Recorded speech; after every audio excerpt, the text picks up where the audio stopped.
visiter et revisiter. Alors, l'art des musées, donc avec le double sens, évidemment, hein, l'art du musée, l'art de faire des musées et l'art dans les musées. Bon, c'est évidemment ce rapport qui m'intéresse. Je vais commencer par une anecdote. C'était en 1975 et j'étais un jeune étudiant en histoire de l'art. Je voyageais en Italie avec un compagnon d'études et on visitait comme ça systématiquement les musées, les églises. C'était un voyage en l'occurrence dans le nord de l'Italie. On avait commencé, si je me souviens bien, par Milan, donc vous voyez un peu la Brera, l'Ambrosiana, Paul di Pezzoli, etc., le Castello de Forzesco, donc vous imaginez le nombre de chefs-d'œuvre qu'on avait vus, puis on avait continué, comme ça on est passé à Brescia. On était très très sérieux, on visitait comme ça le matin, puis ensuite on allait déjeuner, on faisait le point sur ce qu'on avait vu, et puis on recommençait l'après-midi. Bon, très studieux. On était à Vérone et le matin, on avait visité le Castelvecchio. Et on avait été assez enthousiasmés. Ensuite, on va déjeuner et on commence à faire notre exercice habituel, c'est-à-dire de reprendre comme ça de mémoire la liste de ce qu'on avait vu, qui nous avait intéressé, etc. Et on se dit que finalement, la collection n'est pas extraordinaire. C'est effectivement une bonne collection, mais enfin, rien à voir avec celle que je viens de vous mentionner. Et on se dit, ben oui, c'est clair, c'est le musée. C'est le musée qui valorisait les œuvres. Alors, nous y sommes retournés et j'étais en 75. Moi, je n'avais pas la moindre idée de qui était Carlo Scarpa. Et j'arrive en 75, il n'était pas si connu d'ailleurs, hein, je crois, à Paris. Et donc on retourne au musée. Et là, on a refait le tour du musée en regardant l'architecture, la présentation des œuvres. Eh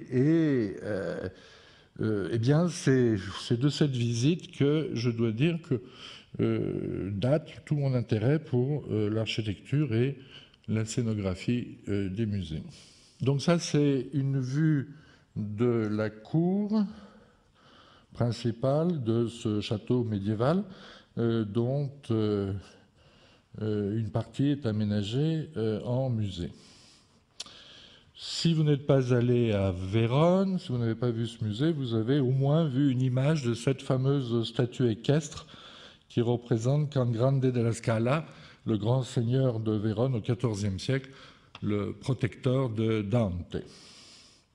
Alors, je vais essayer de faire quelques observations, de vous faire part de quelques observations que je me suis faites, au fond, depuis cette première expérience sur l'art des musées. Dans la cour, que voici, se trouve ce bas-relief. À l'abri de l'ancienne porte principale du bâtiment, et vous voyez ici le dispositif mis en place par Scarpa et l'extraordinaire raffinement du travail sur les matériaux. Alors, cette présentation des œuvres, ce sera évidemment le centre de mon propos, mais mon hypothèse, c'est que la bonne architecture de musée, c'est une architecture qui prend en compte les œuvres. Et s'il n'y en a pas, fait comme si il y en avait.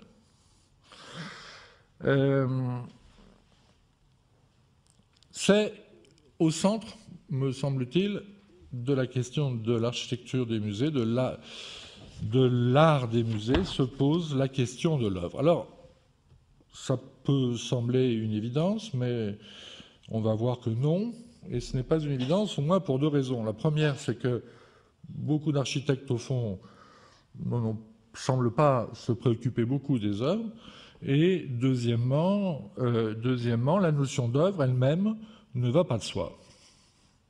Ne va pas de soi, en tout cas, dans l'art du XXe siècle. Ça fait donc deux complications. Alors, la première complication, le fait que les architectes ne s'intéressent pas beaucoup aux œuvres, ou pas assez à mes yeux, se complique elle-même parce qu'au fond, on ne peut pas tellement leur reprocher. C'est une situation assez générale. Aujourd'hui, vous remarquez qu'on construit beaucoup de musées partout dans le monde, et on en construit même, je dirais, un peu trop par rapport à ce qu'il y a à montrer dans ces musées. Souvent, l'architecture prime sur les collections. Souvent même, la collection se limite à un petit ensemble constitué au hasard ou selon les normes du marché. Il y a parfois des intentions ou des espoirs d'acquisition. Parfois même, il n'y a pas de collection du tout. Je pourrais vous citer quelques exemples. Et de ce fait, donc, pas de programme muséographique, évidemment. Ou alors un programme en l'air, puisqu'il ne s'appuie sur aucune œuvre. Alors, les responsables de ces musées s'adressent à un ou une architecte de renom en espérant produire un événement qui stimulera les dons et les dépôts. Ce qui n'est pas tout à fait absurde, d'ailleurs, entre nous. C'est une stratégie comme une autre. Alors, ajoutez à cela le phénomène Guggenheim, hein, qu'on ne peut pas, dont on ne peut pas, que je ne peux pas ne pas mentionner. Bon, même si on en parle tout le temps. Hein, cet extraordinaire phénomène d'un musée à Bilbao qui a révélé combien une architecture spectaculaire pouvait être un facteur positif dans une dynamique de requalification urbaine. Il est bien évident que l'architecture est devenue aujourd'hui un outil dans la course aux avantages compétitifs qui lie et relie les villes sur un modèle de développement qui est à la fois régional ou interrégional. En entendant le mot région, d'ailleurs, c'est très intéressant dans les deux sens, c'est-à-dire le sens infranational et le sens supranational. Dans ce contexte, les collections ont un intérêt secondaire. Et vous remarquez que les expositions temporaires sont souvent beaucoup plus importantes parce qu'au fond, elles permettent de relancer l'événement princeps qui a été la construction du musée, l'événement architectural. Voilà quelques considérations de base. Pour cette conférence, je suis allé revoir, donc revisiter, le Castelvecchio de Vérone. Et je vais donc vous faire part de ma visite. Une visite qui m'a permis de faire une ou deux observations nouvelles, je dois dire, par rapport à des visites antérieures. Alors je vous rappelle les dates. Je ne fais pas d'originalité en parlant de ce musée, mais l'anecdote que je vous ai racontée, à elle seule, je pense, justifie que je parte de ce musée. Je vous rappelle les dates. Le gros des travaux de réhabilitation du monument historique et des aménagements du musée a eu lieu entre 1958 et 1964. L'aménagement s'est achevé en 1973. Alors, donc, je suis retourné, j'ai vu des œuvres et quelques objets installés dans des salles et distribués dans un parcours. J'ai vu également un monument historique réhabilité, on peut même dire actualisé, et j'ai vu enfin un environnement architectural, c'est-à-dire aussi un paysage urbain. J'ai vu ces trois choses. Ça, c'est rare, d'avoir le plaisir de ces trois choses dans une même visite. À vrai dire, tous ces aspects donc sont liés ici de façon très étroite. C'est l'art dans le musée et c'est l'art du musée. Et un musée qui est lui-même situé dans un monument historique, donc dans une ville. Le plaisir de la visite, au fond, c'est de faire l'expérience de ce que j'appellerais une diversité. Et on pourrait même dire que le plaisir de la visite tient à la diversité intégrée des expériences, c'est-à-dire précisément qu'on puisse faire ces trois expériences que j'ai distinguées. et qu'elle soit articulée. Et tout le plaisir de la visite, je m'en suis aperçu en tout cas au cours de ce récent passage à Vérone, eh bien, tient vraiment à cela. Alors, je vous montre quelques vues prises par Elia Pigeolet et moi-même pour essayer d'illustrer mon propos. Le rez-de-chaussée du bâtiment, un ancien fortin napoléonien, et c'est par le rez-de-chaussée qu'on entre dans le musée. Je signale d'ailleurs que le parcours est complexe et d'une incroyable rigueur. C'est assez incroyable. On fait un tour, une boucle absolument parfaite, en passant par toutes sortes d'espaces extrêmement différents. Donc on entre en tout cas au rez-de-chaussée et là, dans les premières salles, une enfilade donc de salles, se trouvent essentiellement des sculptures. Les détails, je ne pourrais pas rentrer pour le coup dans les détails, vous allez les constater dans les images, sont aussi remarquables que le parti pris d'ensemble. Scarpa est réputé pour le soin qu'il mettait dans les moindres détails ornementaux, mais évidemment, Scarpa, grand disciple de Louis Kahn, est un architecte qui pense constamment à l'intégration de la structure et de l'ornement. Et parfois, l'ornement quitte la structure, d'ailleurs. Bon, en tout cas, nous avons donc cette enfilade, et voici quelques exemples.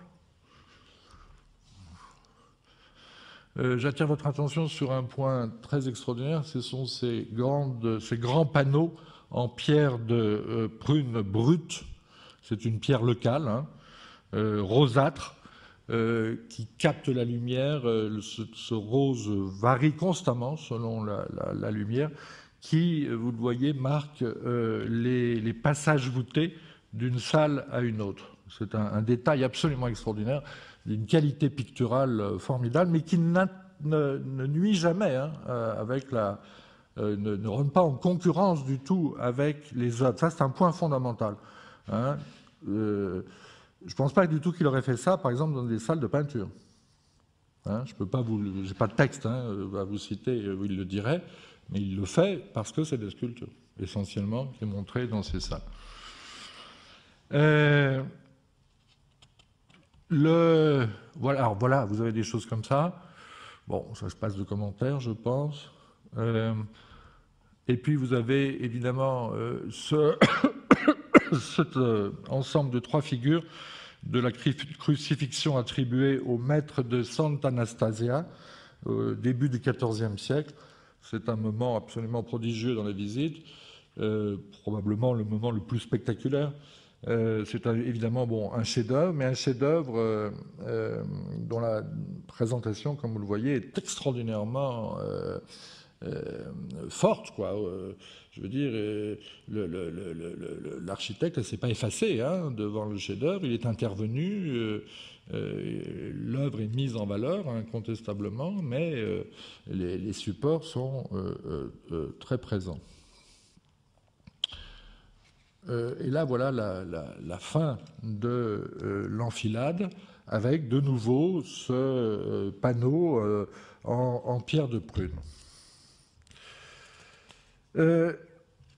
En termes d'accord des œuvres avec l'architecture, et je dirais donc de rythme, cette galerie de sculptures est sans doute la partie la plus accomplie, la plus aboutie du musée.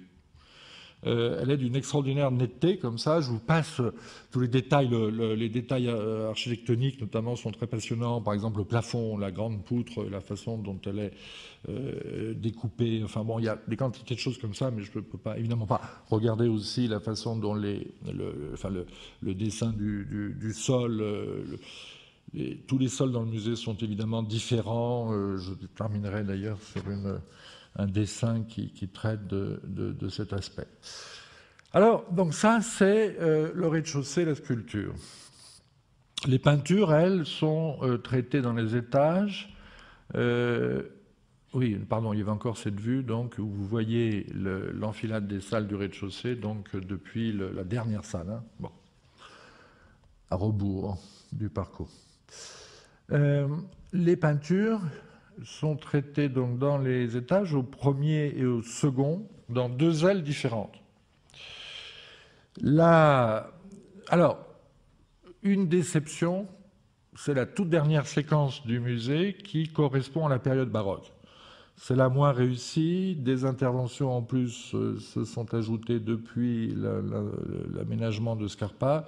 Et j'avance l'hypothèse, je ne suis pas sûr de moi, que Scarpa était peut-être pas à l'aise avec les tableaux qu'il avait à montrer en fin de parcours.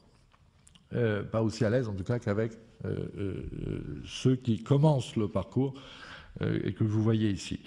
Alors, vous avez donc des fresques qui ont été déposées, des morceaux de fresques prélevés sur d'autres sites, qui sont mises en rapport d'ailleurs avec des tableaux et des fresques qui, elles, ont été mises au jour sur place.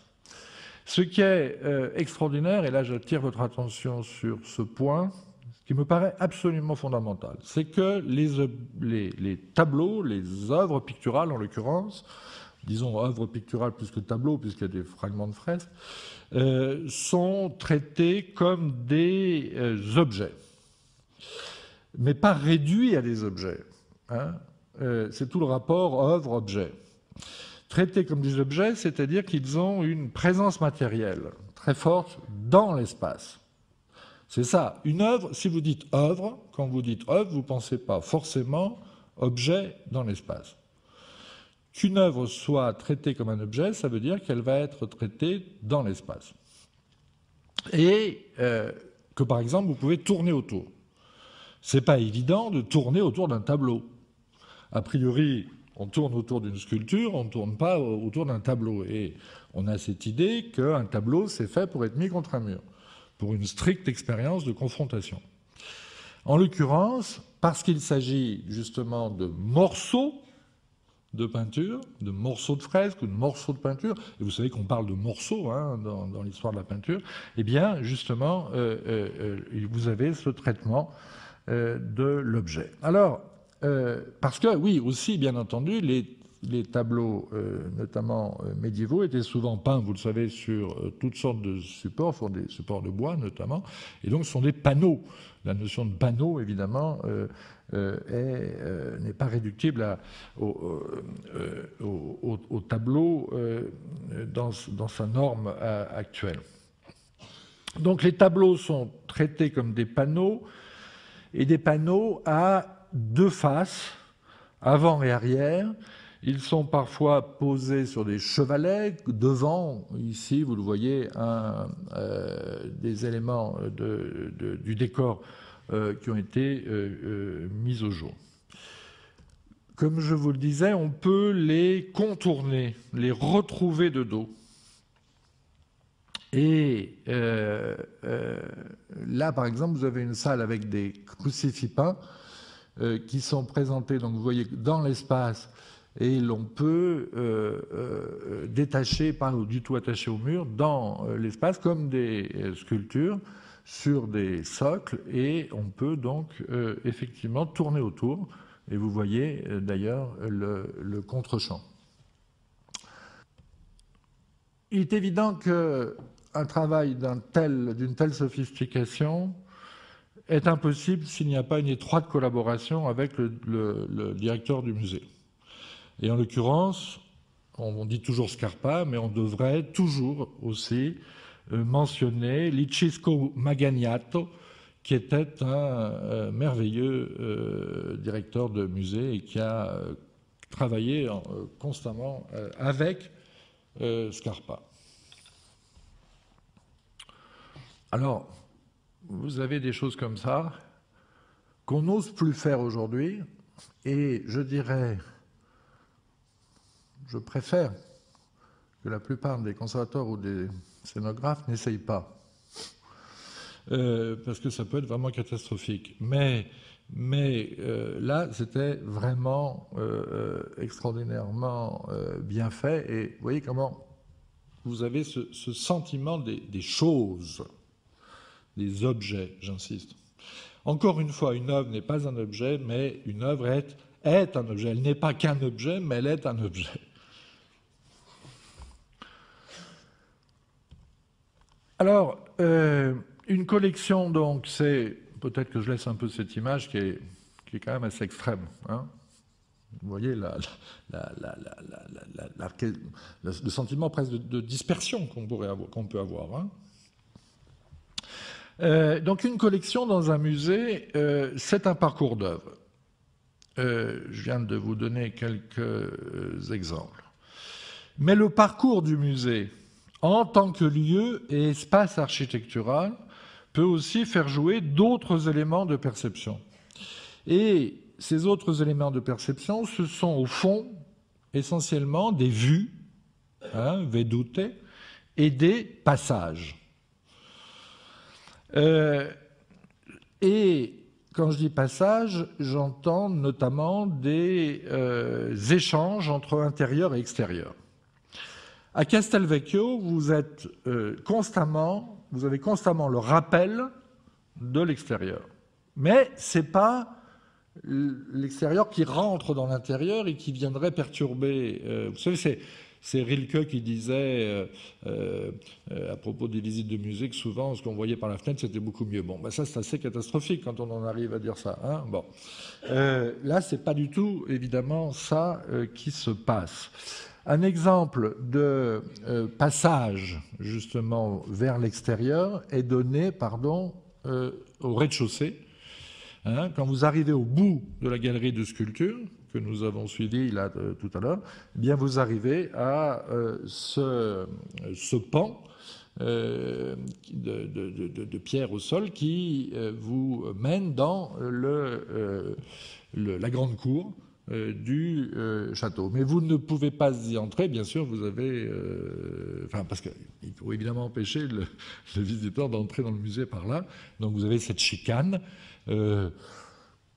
qui, je dois dire, ne m'a pas beaucoup dérangé.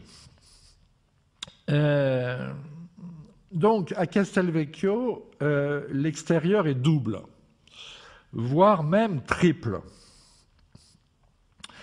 Les salles d'exposition des collections débouchent et ouvrent, comme vous le voyez, sur la grande cour intérieure du château. Mais l'ensemble est composite. C'est-à-dire que, évidemment, ce monument est, comme souvent, historiquement stratifié et donc très hétérogène. Et Scarpa a profité, bien sûr, de cette stratification historique et de cette hétérogénéité qui tient à l'histoire. Les deux ailes d'exposition correspondent à deux bâtiments très différents et deux bâtiments qui étaient disjoints. Aujourd'hui, les deux bâtiments sont reliés. Et à l'exact point de jonction se trouve une grande tour qui constitue, selon les termes de Licesco Magagnato, un pivot, un grand bloc ascensionnel.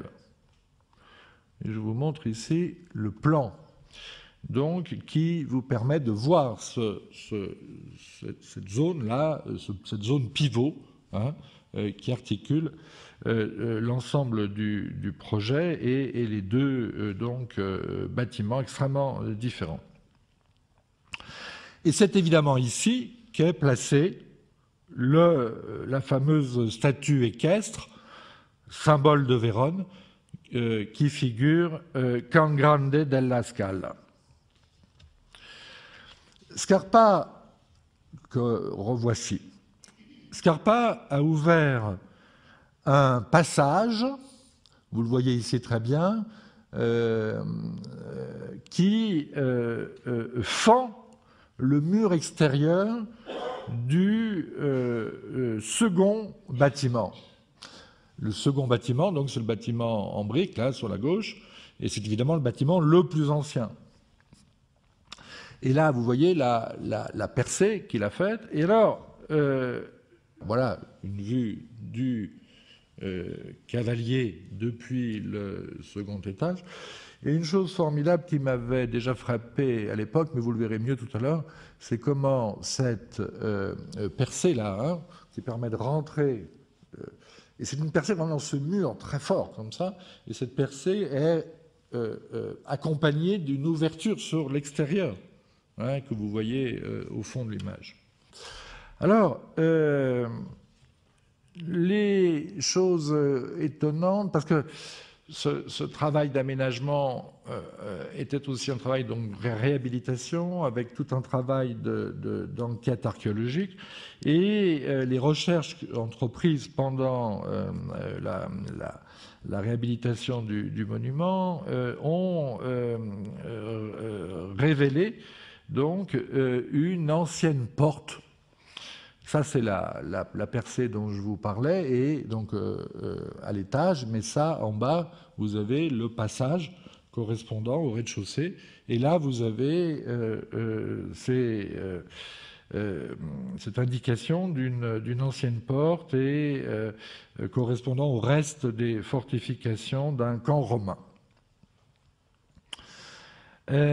Et donc à l'étage, comme je vous le disais, la percée que vous voyez ici à droite se double de cette vue sur l'extérieur et notamment sur un pont que vous devinez là dans l'image.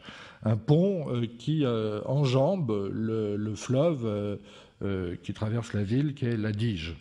Pour aller d'un bâtiment à l'autre, donc du musée, les visiteurs au rez-de-chaussée passent sous une rue, et une rue qui conduit à ce pont. Voilà la rue, une rue qui a été percée à l'intérieur du château et qui conduit à ce pont. Donc, quand vous passez du premier bâtiment du musée au second, vous passez d'abord au rez-de-chaussée sous cette rue, puis ensuite vous la retrouvez au deuxième étage, hein, la rue se trouvant donc au premier étage, vous la retrouvez au-dessus, bien sûr, quand vous arrivez au second étage. Et cette rue qui traverse le château est évidemment un élément déterminant dans la qualité urbaine, bien sûr, du monument et de l'intégration du musée à l'intérieur du monument. Comme je vous le disais, donc on a toujours ce rapport à la ville. Et par exemple, vous voyez ça de l'autre côté du château. Autre côté où se trouve une tour, d'ailleurs, une autre tour, une tour secondaire, à l'intérieur de laquelle vous rencontrez un nouveau cavalier. Alors là, c'est quand même un raffinement quand même assez étonnant. Vous arrivez comme ça dans cette deuxième tour, et là, vous avez un nouveau cavalier, vous rencontrez un nouveau cavalier. Et alors, une chose tout à fait extraordinaire, c'est, vous voyez, la façon dont ce cavalier est lui encore suspendu, un peu comme l'autre, mais à l'intérieur d'une salle, vous voyez, découpée, et là, vous voyez la structure incroyable qui tient cette mezzanine, là, suspendue à l'intérieur de la tour. De ce côté-là, d'ailleurs, se trouve aussi un jardin suspendu qui rime un peu, enfin qui fait écho, lui aussi, au grand jardin de la cour principale. Précisément, depuis le second étage, vous voyez ceci. Alors, je vous passe le commentaire sur la sculpture, qui est d'ailleurs pas mal, mais je ne veux pas parler de ça. Elle est très présente, mais elle n'est pas gênante. Mais surtout, je voudrais attirer votre attention sur un point qui vraiment ne m'avait absolument pas frappé dans toutes les visites antérieures que j'avais pu faire de cet endroit, et là, cette fois, qui m'a beaucoup frappé. C'est combien ce jardin, qui est un jardin très architecturé, très architectonique, comme d'ailleurs celui de Quirini Stampalea à Venise, se révèle par en dessus. Et à ce moment-là, vous voyez un rapport évident entre le traitement du jardin et le traitement des œuvres dans le musée. C'est le même traitement. Traitement d'une équerre. Là, vous avez une équerre constituée par le jardin et la façade qui correspond exactement au rapport qui, dans le parcours du musée, situe les œuvres dans le volume architectonique des salles, entre le sol et les pans verticaux. Vous avez une homothétie, en quelque sorte, de structure entre la découpe du jardin et la présentation des œuvres à l'intérieur du musée. Voilà, j'en dirais pas plus, c'est un parcours sur ce musée extraordinaire. La mise en valeur muséale des œuvres concerne donc, vous l'avez, j'espère, suffisamment vu, leur disposition dans l'espace. Et cette disposition peut avoir, c'est le cas ici, mais c'est très rare, une valeur architecturale. Sans nuire aux œuvres, c'est-à-dire qu'il n'y a pas de conflit entre œuvre et architecture. Mais, et ce mais est important, et là je complique un tout petit peu les choses, mais l'idée même d'œuvre dans l'espace ne va pas de soi. Pas plus d'ailleurs que la conjonction des deux termes œuvre et espace. On peut présenter des œuvres sans prendre particulièrement en compte l'espace environnant. On peut même faire en sorte que celui-ci disparaisse. L'idée d'espace associée aux œuvres est en fait extrêmement récente. Elle est apparue avec les avant-gardes du début du XXe siècle. Et, point important qu'on ne mentionne jamais, cette idée est apparue contre l'idée d'œuvre. Quand on a commencé à penser à l'espace qui permettait de rassembler des objets d'art, on l'a fait contre l'idée d'œuvre. Contre l'idée d'œuvre qui était identifiée notamment avec l'objet d'art bourgeois. Un parfait exemple de cette... Ah oui, pardon, une autre vue. Et vous reconnaissez là le bas-relief que je vous ai montré. Hein, vous voyez où il est situé, à l'abri de la porte d'entrée principale. Vous voyez? Voilà. Alors, contraste hein, avec ce qu'on vient de voir, évidemment. Tout à l'heure, on avait une discussion en aparté avec Francis. Mon rêve, ce serait la synthèse de ça et de ce que vous venez de voir. C'est-à-dire quelque chose comme la synthèse de Louis Kahn et de l'assemblage, quoi. Bon. Alors, probablement impossible. C'est probablement la chose... oui, presque impossible. Bref, en tout cas, voilà un espace avec des objets qui a été mis en place contre l'idée d'œuvre. Il n'est pas question d'œuvre ici. Il est question d'éléments, peut-être, d'objets, mais pas d'œuvre. Il s'agit évidemment de l'installation de la fameuse Dada Messe, la foire Dada, à Berlin en 1920. Et voilà une autre vue. Actuellement, vous pouvez voir, si vous allez à Berlin, une reconstruction absolument catastrophique de cette salle, de ces salles, à la Berlinische Galerie. Voilà. Je pense que ça se passe de commentaires. Donc voilà exactement ce qu'il ne faut pas faire, bien entendu. La Berlinische Galerie est un des pires musées, sans doute, que j'ai visité en Europe. Voilà d'ailleurs à quoi ressemble le hall. Ça, c'est édifiant, non? Pour des gens qui ont eu dans les yeux l'architecture de Scarpa, vous voyez, quand vous arrivez à ça, là, bon, vous vous dites qu'il y a un problème. Et ça, c'est l'extérieur. Bon. Alors, donc évidemment, vous voyez, que si on vous montre ça comme ça, bah, vous ne pouvez rien comprendre, quoi. Hein, ça, c'est évident que là, vous ne pouvez pas comprendre de quoi il s'agissait. Bon. Le travail de... Oh, je ne vais peut-être pas laisser ça, attendez, je vais laisser ça plutôt. Hein. Bon. Le travail de scénographie des œuvres d'art, et je reprends un terme, à vrai dire, contestable, mais je ne vais pas entrer dans ces discussions, découle de la nature même de l'art moderne.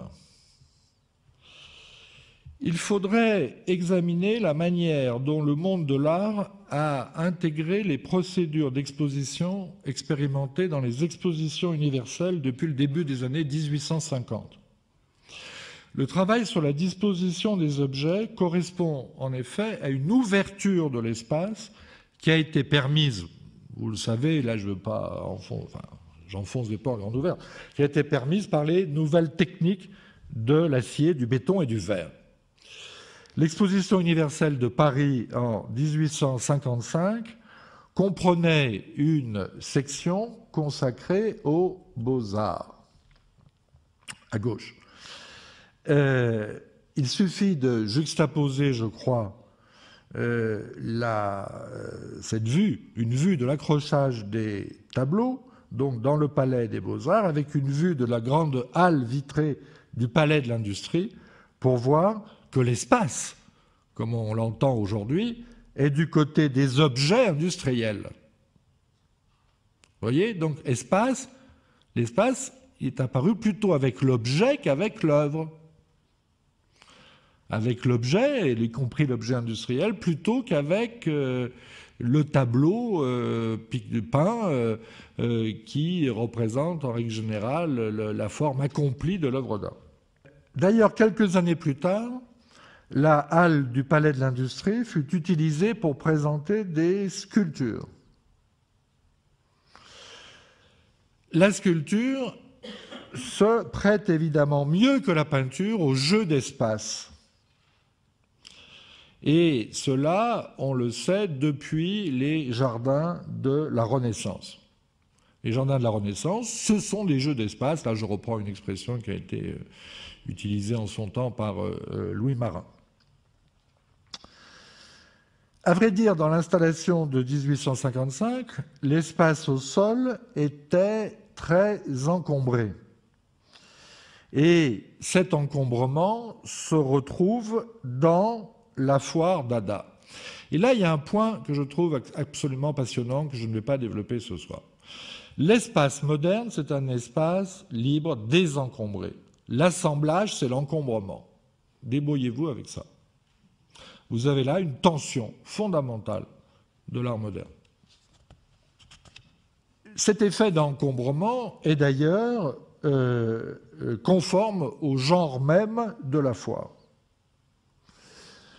Mais l'architecture de l'exposition universelle a produit un gain de volume spectaculaire, qui a été souvent comparé, bien sûr, aux cathédrales. Cette ouverture s'est faite vers le haut, c'est-à-dire vers le ciel et vers la lumière. L'exposition postérieure des sculptures fut conçue comme un jardin, vous le voyez, avec l'idée induite d'un parcours entre les objets. Qu'est-ce qu'était l'architecture à ce moment-là? L'architecture ou la scénographie, si vous voulez, des œuvres, enfin l'architecture appliquée aux œuvres, eh bien c'était au fond un paysage intériorisé. Et cette notion de paysage intériorisé ou d'espace public intériorisé, c'est une variante, c'est évidemment une des tendances fortes de la muséographie au XXe siècle. J'y reviendrai un peu tout à l'heure à propos d'un musée que j'aime beaucoup à Duisbourg.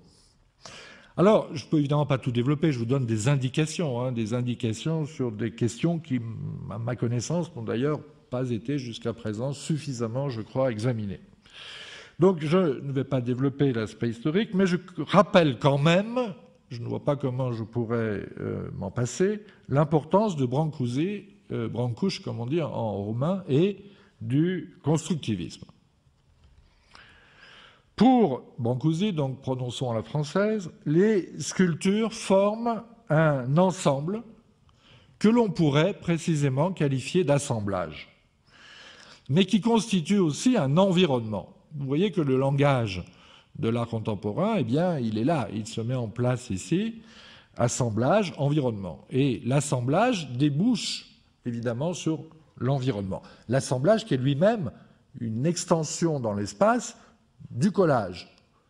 Et j'ajoute qu'à mes yeux, la seule invention formelle de l'art moderne au XXe siècle, et il n'y en a encore pas eu au XXIe, c'est le collage. Le collage et l'assemblage. Sinon, évidemment, l'art moderne n'a, en termes de forme, absolument rien inventé par rapport au siècle précédent. Mais le collage et l'assemblage, oui, parce que vous pouvez en trouver des prémices dans les arts anciens, mais seulement des prémices. Et c'est faire d'ailleurs souvent un terrible contresens historique que de projeter sur le passé ce qu'on sait enfin sur un passé lointain, ce qu'on sait d'un passé proche. Bref, assemblage, environnement. Les Italiens disent ambiente. Le mot est extraordinaire, on devrait absolument l'adopter, parce que ambiente induit l'idée d'ambiance. Ambiance, c'est-à-dire une qualité intangible, qui ne peut se réduire à l'assemblage des objets, c'est-à-dire à la dimension tactile. Ambiente, c'est l'environnement, hein, mais c'est aussi justement l'ambiance. Enfin, il y a l'idée d'ambiance. La lumière et la qualité acoustique d'un lieu, et pas d'un espace, d'un lieu, sont évidemment déterminants dans l'idée d'ambiance.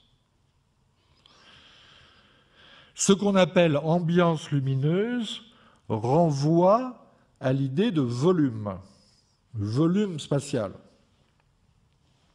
L'ouverture de l'espace moderne fut, comme je vous l'ai déjà dit, une production du volume spatial qui conduit justement à l'idée d'ambiente.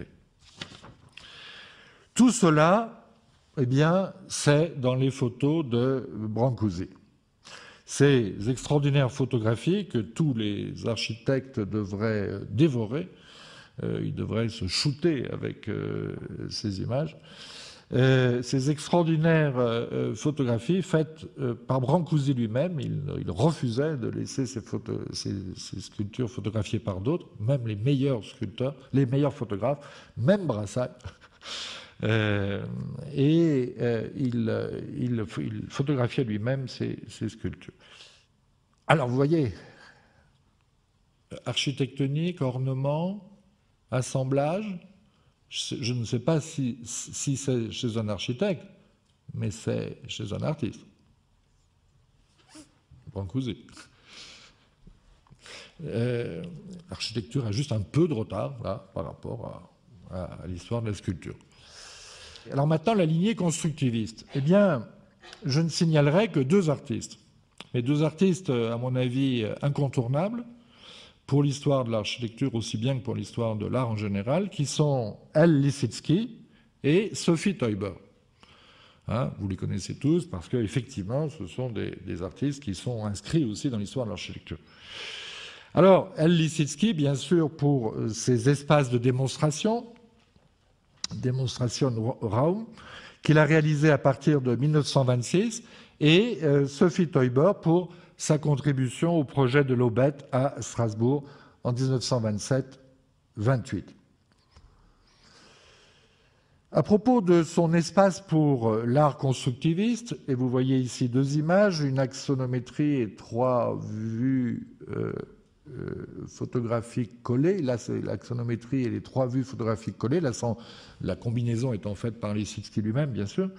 Donc, Lissitzky avait travaillé sur cet espace et il dit ceci. en 1926. On peut comparer les expositions d'art international à un zoo, où les cris de 1000 bêtes différentes atteignent simultanément l'oreille du visiteur. Dans mon espace, les objets ne doivent pas submerger le spectateur. Si, ailleurs, le spectateur s'endort en passant devant des murs remplis de tableaux, notre conception doit rendre l'homme actif. Tel doit être le but de l'espace. Voilà. L'espace, c'est l'activité du visiteur. En 1930, ouvrait à Hanovre le cabinet abstrait, qui est encore visible aujourd'hui au Sprengel Museum. Voilà des photos de ce que vous pouvez voir aujourd'hui au musée Sprengel de Hanovre. Je vous conseille la visite. Quant à l'aubette de Sophie Teuber, en réalité, elle n'a, vous le savez, réalisé que le décor du salon de thé que vous avez ici. L'aubette, évidemment, ce n'était pas un musée, mais un lieu de loisir qui regroupait des bars, un dancing, un restaurant, un ciné-bal, une salle des fêtes, etc. Ont contribué à ce projet Van Desburg, Sophie Teuber et Hans Arp, et vous le savez, il y a eu des frictions entre Van Desburg et le couple Teuber-Arp. Mais je ne rentre pas dans cette histoire qui est au demeurant passionnante. La littérature sur la question est désormais de bonne qualité. L'aménagement que le trio a créé constitue une synthèse plus qu'une intégration des trois disciplines des beaux-arts. C'est un point sur lequel j'insiste parce que il me paraît important. Dans le système des beaux-arts, vous le savez, il y a trois disciplines, peinture, sculpture, architecture. Bon. Le dernier traité des beaux-arts, c'est celui de Charles Blanc, qui paraît en 1867 et qui s'appelle « Grammaire des arts du dessin ». Hein, les trois arts sont reliés par le dessin. Bon. Ce que vous avez en fait à l'aubette, c'est un phénomène très extraordinaire qui est une synthèse en réalité de ces trois disciplines, alors qu'au fond, il n'y a pas de sculpture.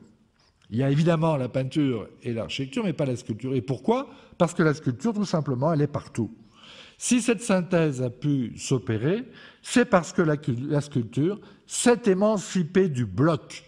Elle s'est émancipée du bloc taillé ou modelé, et parce que la sculpture, depuis Brancusi, s'est distribuée dans l'espace sur le mode de la construction et du montage d'éléments. Et c'est pourquoi vous avez donc cette synthèse des trois arts principaux, des trois disciplines principales du système des beaux-arts. Et je vous le rappelle, bien sûr, mais c'est avec le constructivisme que la chose est évidente, le volume ambiant est devenu un paramètre du montage constructif. L'œuvre, c'est-à-dire en l'occurrence l'objet, était l'interprétation d'une activité constructive. Et je ne saurais trop insister sur cette idée d'activité constructive. Et c'est là que nous avons une nouvelle difficulté.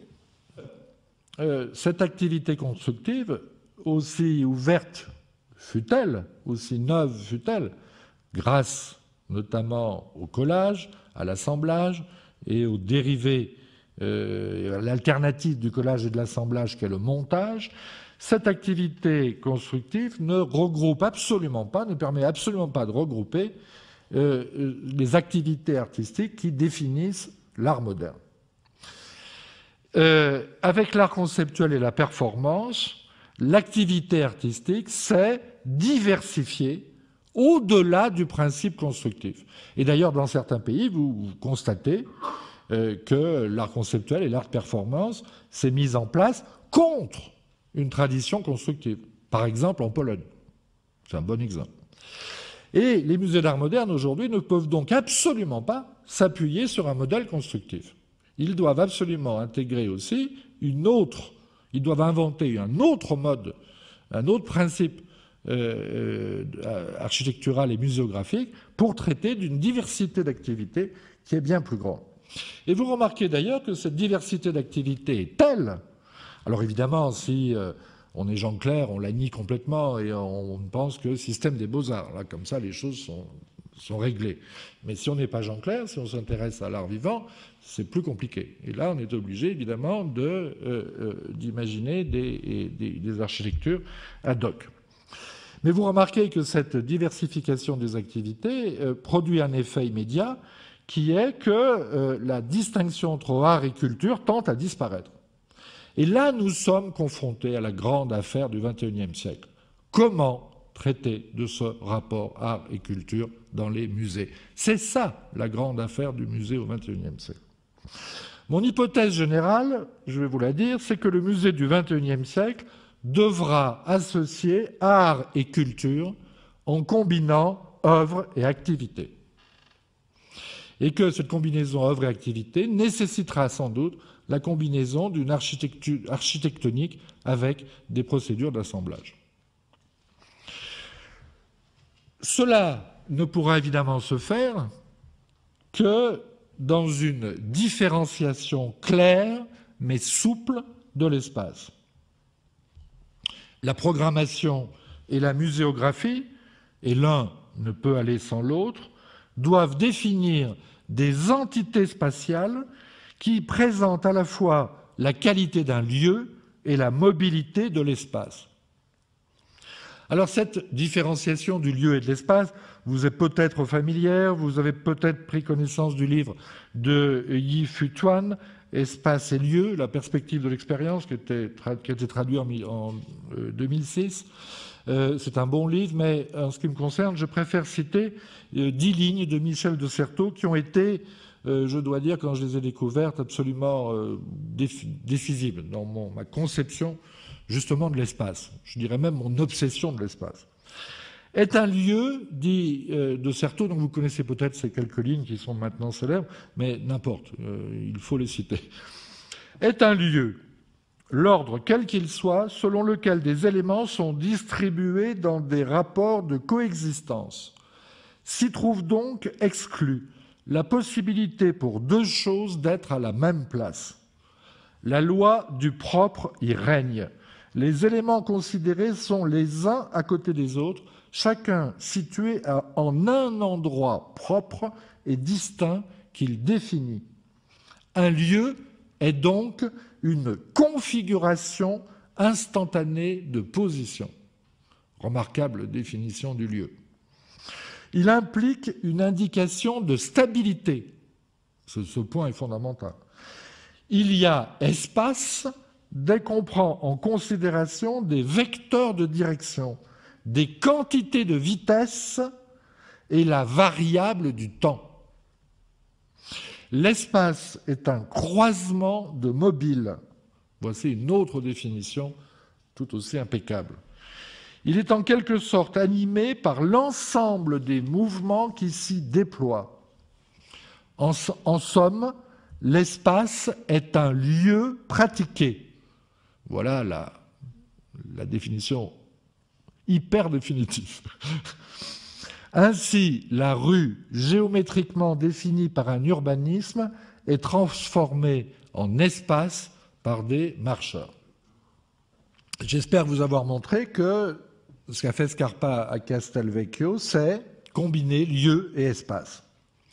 Combiner lieu et espace, c'est-à-dire aussi œuvre et parcours, en intégrant le circuit de la collection dans celui du monument urbain et vice-versa. Lieu et espace étaient donc stimulés réciproquement. Alors, je voudrais maintenant évidemment vous donner quelques indications sur la muséographie contemporaine.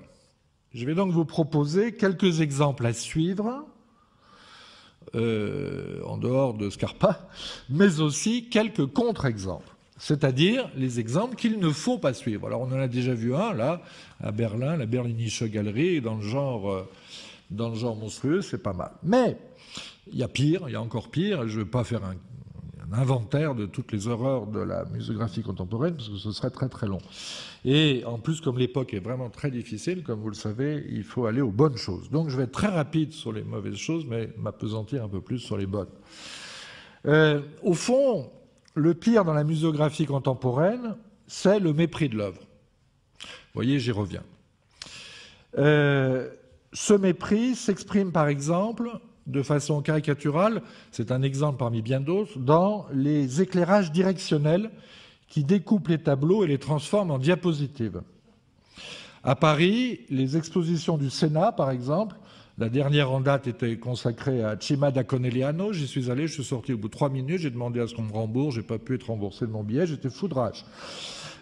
Cima da Conegliano est un merveilleux artiste que je connais en plus très bien et qui était donc présenté dans ces conditions. Donc vous ne pouviez pas voir des tableaux de Cima da Conegliano, vous voyez des grandes diapositives de Cima da Conegliano. Alors ce procédé se répand partout. C'est absolument abominable et si on continue comme ça, les gens ne sauront absolument plus ce que c'est qu'un tableau, ce que c'est qu'une surface, ce que c'est qu'un pigment, ce que c'est que... etc. etc. Donc c'est une chose à absolument refuser. Il devrait y avoir une charte établie par les musées interdisant absolument les éclairages directionnels, les découpes comme ça de tableaux. Je suis pour une charte de base comme ça, des règles de muséographie. De base, hein, bien sûr, hein, les trucs comme ça. Hein, pas, il ne s'agit pas d'interdire l'invention scénographique.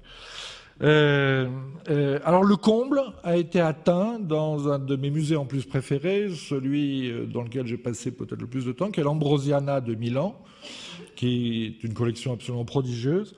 Eh bien, voyez ce que vous... Alors, une entreprise à Séville, là-bas, je tiens à la dénoncer vigoureusement, c'est l'entreprise E.ON, qui a, semble-t-il, réalisé l'éclairage dans le musée gracieusement pour se faire de la publicité, puisqu'il y a partout des panneaux qui font la publicité des ON, des panneaux promotionnels dans le musée, hein, qui font la promotion de l'entreprise qui a fait l'éclairage. Et alors voilà à quoi ça aboutit. Ça paraît incroyable, mais ça existe. C'est-à-dire que le tableau de Caravage, là vous le voyez, pas très bien parce que mon appareil photo a réglé les choses, mais le tableau de Caravage, là, chez un des 2-3 chefs-d'œuvre du musée, est découpé comme ça, hein, donc une diapositive, vous voyez plus. Mais à côté, vous avez une vidéo, vous voyez, à quelques mètres, une vidéo tournée, faite du tableau, et vous vous baladez avec la vidéo dans le tableau. C'est-à-dire, ce que vous ne pouvez plus faire devant l'original, on vous invite à le faire devant un écran vidéo. Voilà. Alors, je crois que je n'ai jamais vu pire. C'est là, je crois, le comble. Je ne pense pas qu'on puisse aller tellement plus loin. Je ne sais pas ce que ce serait l'étape suivante. Ah bah si, c'est de remplacer le tableau par une reproduction. De mettre le tableau à la banque. Voilà. Oui, c'est ça. Si, c'est ça l'étape suivante. Il n'est pas interdit qu'on y arrive. Alors... D'ailleurs, j'ai été tellement écœuré par ça que, dans mon souvenir, l'écran occupait un mur porteur et était plus grand que le tableau. Alors, on pourrait faire un peu l'histoire de la chose. Moi, j'ai une hypothèse, c'est que ça vient de Schira, des reproductions en couleur de Schira, qu'ensuite c'est passé par les reproductions de sculptures sur fond noir que dénonce Brassailles. Donc par le livre, ça vient du livre.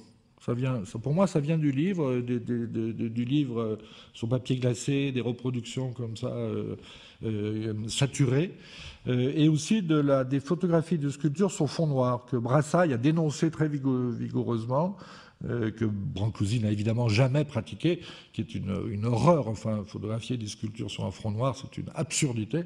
On photographie des sculptures dans une enveloppe lumineuse et pas sur un fond noir. On ne peut le faire que très exceptionnellement. Mais ça plaît beaucoup. Il y a même un journal absolument abominable qui s'appelait Éphémère, je ne sais pas si ça existe encore, qui s'était spécialisé dans ce type de cochonnerie. Éphémère, hein, pas l'éphémère, F, parce que l'éphémère, c'est une bonne revue littéraire. Hein. F-M-R. Voilà, Franco Maria Ricci, voilà. Je crois qu'il a une boutique à Paris, non? Oui, hein, c'est ça. Hein. Bon, enfin, pour moi, tout ça, c'est pareil. E.ON, Franco Maria Ricci, c'est pareil. Alors, donc, Mais alors, à tout cela, excusez-moi, je suis un peu là vigoureux, parce que si on aime l'art, enfin, c'est insupportable, quoi. Je veux dire, là, je parle d'écologie de l'esprit, là. Hein, c'est de l'écologie, là, hein, mentale, de base. Bon. Alors, il y a aussi autre chose qui joue beaucoup dans le mépris des œuvres aujourd'hui, enfin, la difficulté comme ça à traiter des œuvres, c'est le goût des éclairages de boîte de nuit. Hein. Le modèle de la boîte de nuit s'est ajouté à celui de la reproduction sur papier glacé. Et là, vous avez en France un architecte qui en a fait sa marque de fabrique, c'est Jean Nouvel. Alors, il ne peut pas traiter d'un musée autrement qu'en pensant à une boîte de nuit, donc il transforme tous les musées en boîte de nuit. C'est un merveilleux architecte, bien entendu, en termes de conception de volume. Il a un sens merveilleux de la ville. Il a fait quelques architectures que j'aime énormément, comme tout le monde, mais je n'ai jamais vu un espace intérieur correct de Jean Nouvel. Et d'ailleurs, les conservateurs de musées, quand ils passent derrière lui, sont obligés de transformer les espaces qu'il aménage. Donc, parce que, et là c'est très très clair, le modèle c'est la boîte de nuit. Hein, et ben non, un musée c'est pas une boîte de nuit comme on va pas au musée pour prendre un bain, comme je le dis toujours. Hein. Un musée c'est pas la plage, on n'y va pas prendre un bain de lumière. Vous voyez, c'est bon. Parce qu'il y a justement des objets. Alors, le pire, bien entendu, dans tous les aménagements d'intérieur de Nouvelle, c'est le musée du Quai Branly. Ça s'est, paraît-il, un peu amélioré, mais au départ, un ami anthropologue me disait qu'il y allait avec une lampe de poche. Bon. Alors, au-delà du cas Nouvel, qui est un cas vraiment intéressant, c'est pour ça que je le mentionne, parce que c'est un formidable architecte, donc vous voyez, là on voit qu'il y a vraiment mépris de l'œuvre, hein, chez quelqu'un qui est par ailleurs extrêmement sophistiqué et qui est lui-même un artiste. Bon, donc il y a vraiment là un mépris des autres œuvres, je dirais. Hein, bon. Au-delà donc du cas Nouvel, évidemment, la tendance générale très destructrice, c'est l'hyper-design. Évidemment, dans ce cas-là, ce n'est pas du tout une spécialité muséographique. Hein. Le phénomène est général. Nous sommes saturés de design. Il faut esquiver le design. Ça devient, là encore, une urgence. Et quand je dis esquiver le design, je n'entends pas, bien entendu, je ne méprise pas du tout, bien entendu, le travail hein, sur l'objet, le travail sur les formes qu'est le design. Je parle d'un design impérialiste, d'un design qui envahit tout, qui absorbe tout, omnivore, omniphage, etc. etc. En tout cas, dans le cas des musées, le design doit être toujours, à mon avis, moins présent que les œuvres. L'emprise du design sur la culture artistique contemporaine rencontre d'ailleurs un autre phénomène sur lequel il faut être bien averti, qui est la diffusion globale d'un art médiatisé. Aujourd'hui, existe un art global, c'est-à-dire fait pour une circulation globale, et qui est un art médiatisé, c'est-à-dire un art qui passe par les médias, par la représentation médiatique, au point qu'on ne fait plus la différence entre l'art et sa représentation médiatique. Hein, parce qu'il est fait pour ça, il est fait pour être médiatisé. Son existence, c'est les médias, c'est d'exister par les médias. Et ce phénomène est sous-tendu par un autre phénomène, mais je ne veux pas vous le décrire ce soir, qui est ce que j'appelle le modèle sémiologico-pop, c'est-à-dire une combinaison du modèle de la reproduction d'images pop et de l'analyse des signes, c'est-à-dire de cette idée que n'importe quel phénomène culturel est réductible à un système de signes. Et la conjugaison des deux, du pop et de la sémiologie, ça fait le modèle sémiologico-pop, aujourd'hui dominant et qui sous-tend de façon très significative à la fois l'art médiatisé et l'empire du design. Voilà, donc ça c'est un contexte général là, que je retrace à grands traits, dans lequel se situe bien sûr toute la problématique des musées aujourd'hui, parce que la problématique des musées, elle ne peut pas être isolée du contexte plus large que je viens de définir. L'emprise de ce design omnivore, tout-terrain, se retrouve évidemment dans le traitement de l'espace urbain. Pensez par exemple à l'évolution de l'architecture urbaine à Barcelone. C'est absolument frappant. Moi, je me souviens d'avoir visité Barcelone il y a 20 ans avec un grand intérêt en voyant ce travail sur l'espace public absolument remarquable. Et puis, on a bien vu, comme ça, peu à peu, le glissement vers un design comme ça qui, finalement, fonctionne contre la ville. Je ne vais pas évidemment développer ce point. Je voudrais simplement signaler qu'une réflexion sur la muséographie peut servir à penser l'architecture urbaine.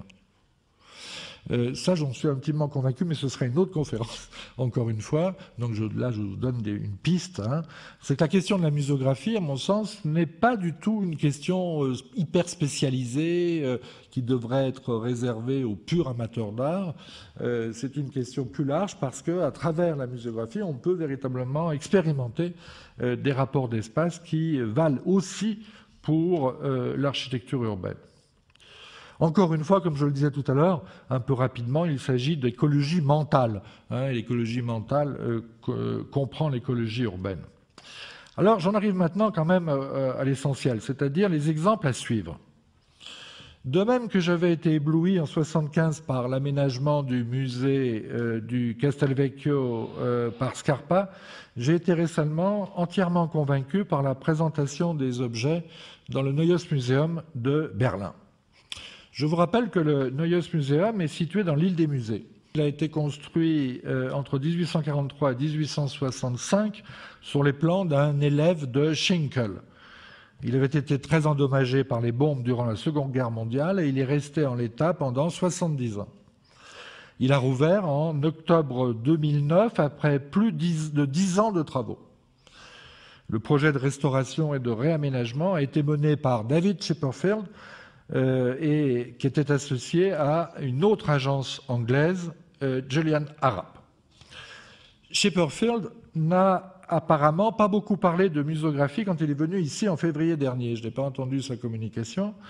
Et il a montré peu d'images. Il a montré seulement deux vues, enfin très peu d'images de l'installation vraiment des œuvres. Hein. Et il a montré par exemple cette image que je trouve très mauvaise, et puis celle-ci. Alors ça c'est, je ne vais pas m'appesantir là-dessus, mais il y a un gros problème de photographie d'architecture. Hein. La photographie d'architecture ne rend vraiment pas compte de l'espace. C'est-à-dire qu'on a ce sentiment étrange que les photographes ne comprennent rien à l'espace, mais que les architectes s'en foutent. Et qu'au fond, ça leur va très bien d'avoir des images qui ne montrent au fond rien ou que de vagues épures. C'est très curieux, surtout quand, en l'occurrence, le travail sur l'espace est remarquable. Je ne comprends pas qu'on n'essaie pas de le traduire en images, puisque c'est quand même ça qui va être diffusé. Bon, n'importe. J'en veux pas à Chipperfield d'avoir montré ces deux images particulièrement. C'est un problème évidemment plus général que je souligne ici. En tout cas, enfin, vous voyez que c'est trop élégant, trop abstrait. Enfin, c'est pas possible. Et là encore une anecdote personnelle. Je suis allé visiter ce musée dans l'idée de le parcourir assez vite.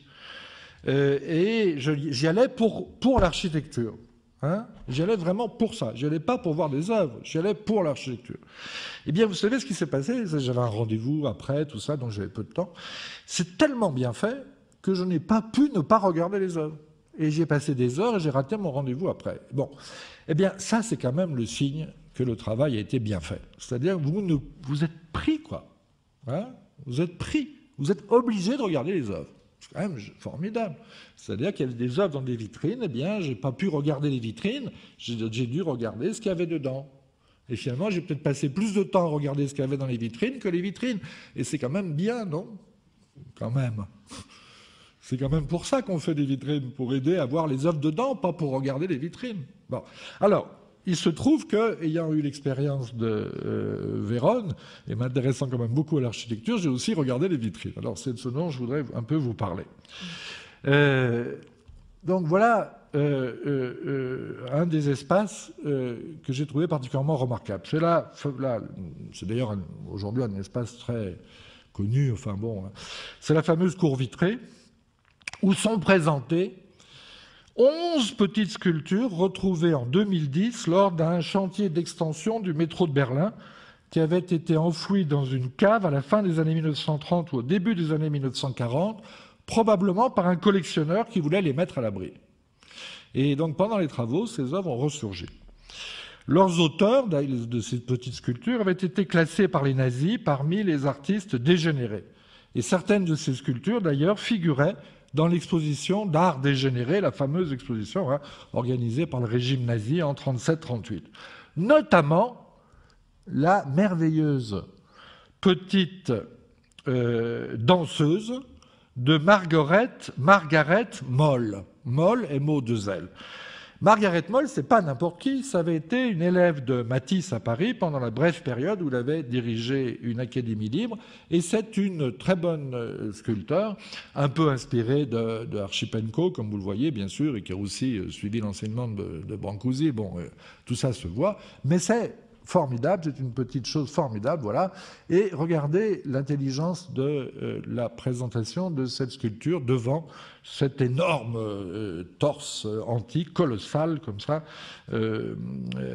Et vous remarquez que la petite sculpture n'est pas posée elle est posée sur un socle, sans capot vitré, hein, et que vous avez donc ce jeu-là de ce dialogue, en quelque sorte, de la petite danseuse devant le personnage. Alors, évidemment, on peut penser aussi à une esquisse de tableau, hein, une danseuse devant je sais pas moi, un prince quelconque. Enfin, vous voyez, enfin bon. Mais n'importe, je dois dire que je n'y ai pas pensé sur le moment. Hein, mais admettons, pourquoi pas. Vous voyez, on peut créer ce genre d'anecdote. Pourquoi pas.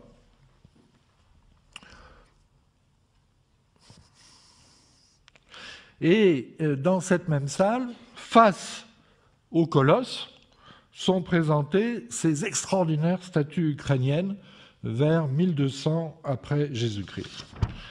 Alors, la beauté de cet arrangement tient évidemment au rapport établi entre des œuvres très éloignées dans le temps et d'inspiration apparemment opposées.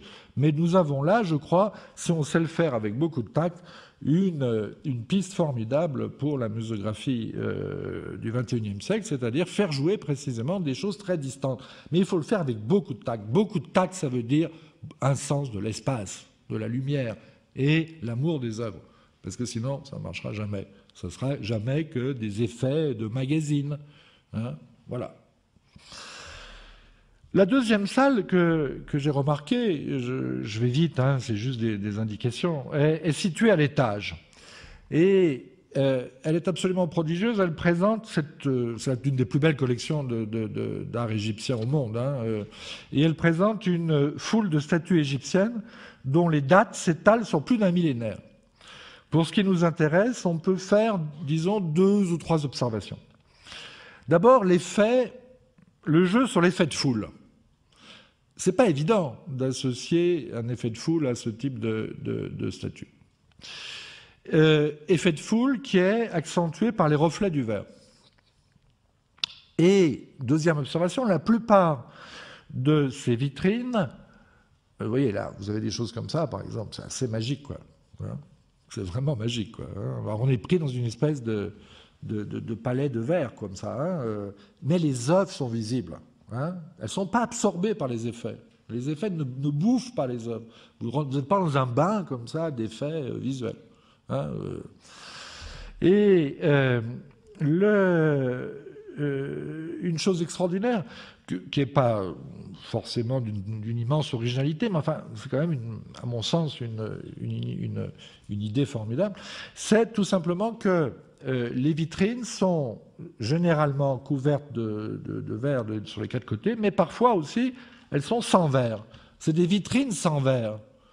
Alors, des vitrines sans verre, ben, c'est quoi? C'est des cages. Et à l'intérieur de ces vitrines sans verre, donc ouvertes, vous avez les sculptures présentées comme dans des cages. Et alors, voilà, par exemple, un effet.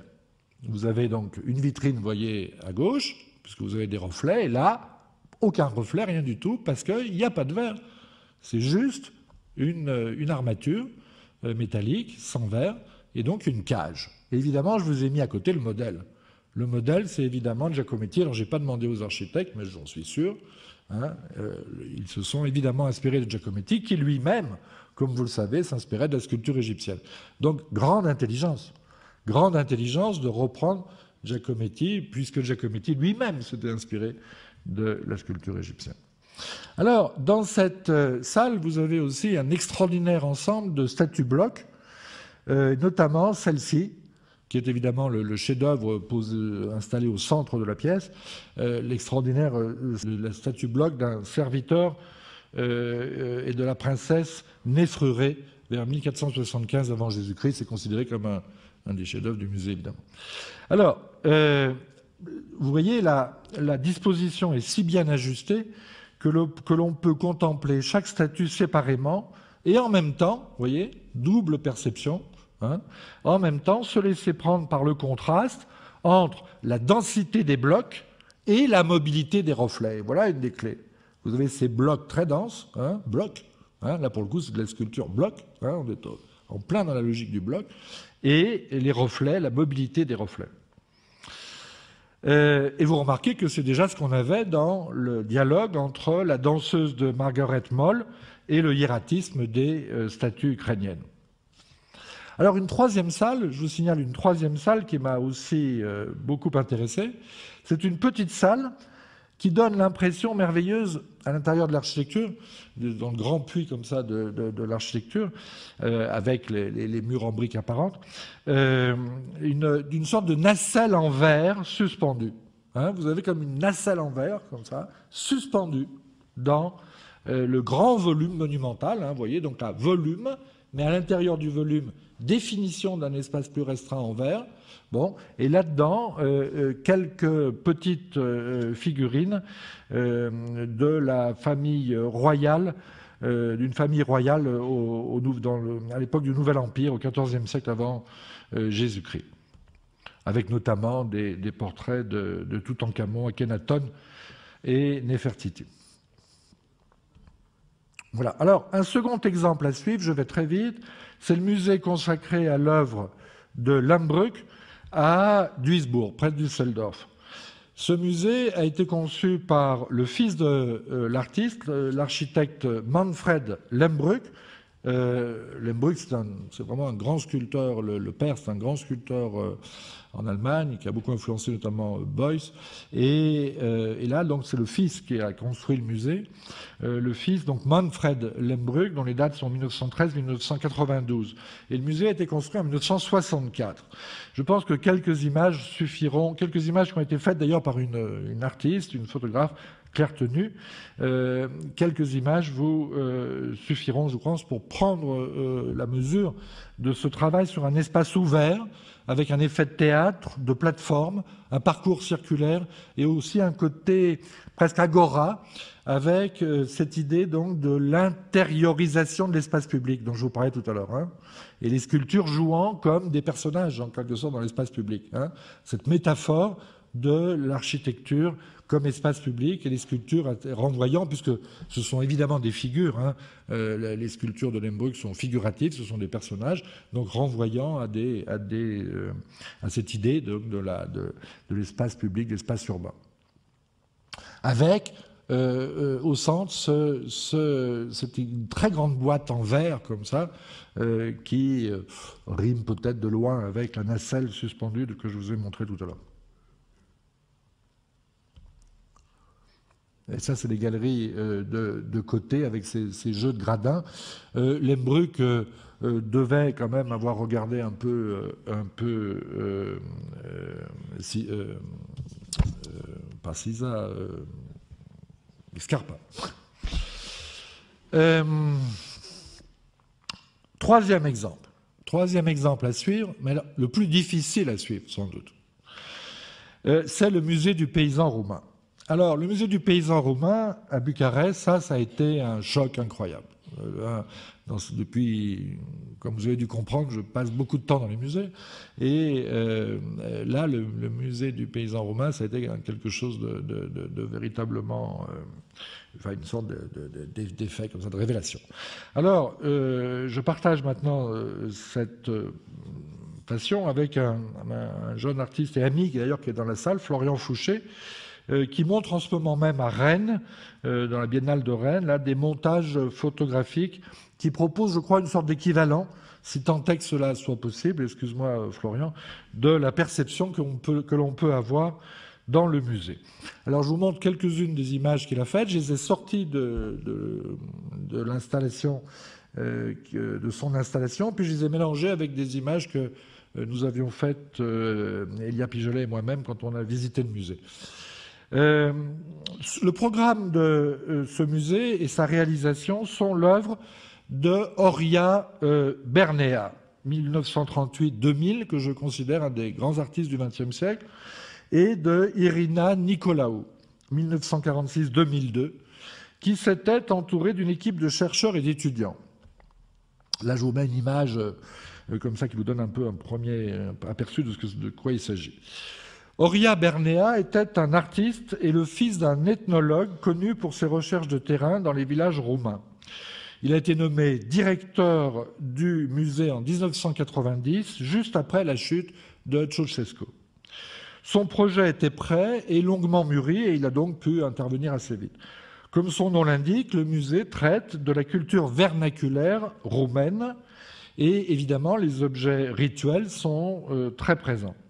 On peut remarquer aussi l'empreinte des convictions orthodoxes de Bernea. Peut-être cette empreinte est-elle un peu trop marquée, c'est une chose qui pourrait être discutée.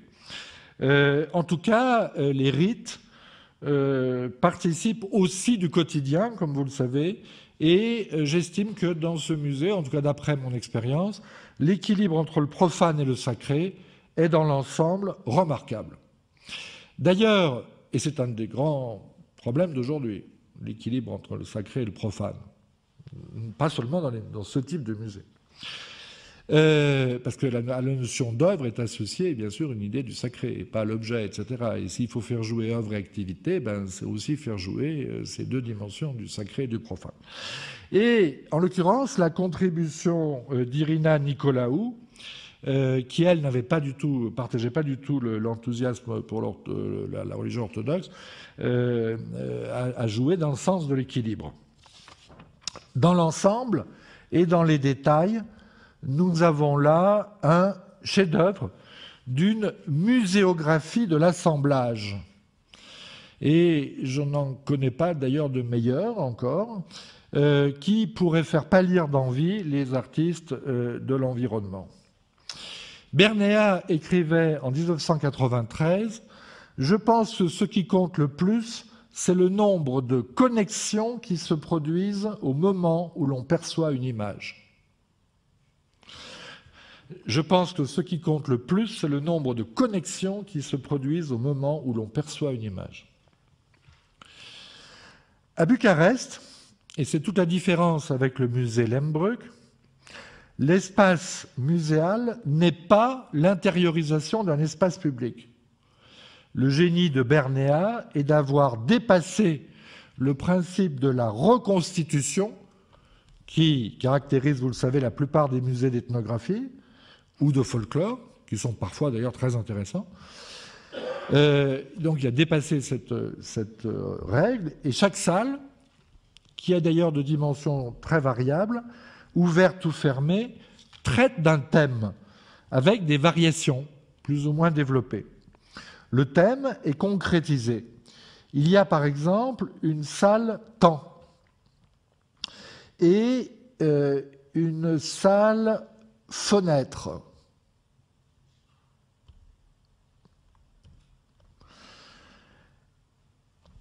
C'est pas banal comme thème de salle. Temps, fenêtre. La salle fenêtre a été conçue d'ailleurs et réalisée par Irina Nicolaou.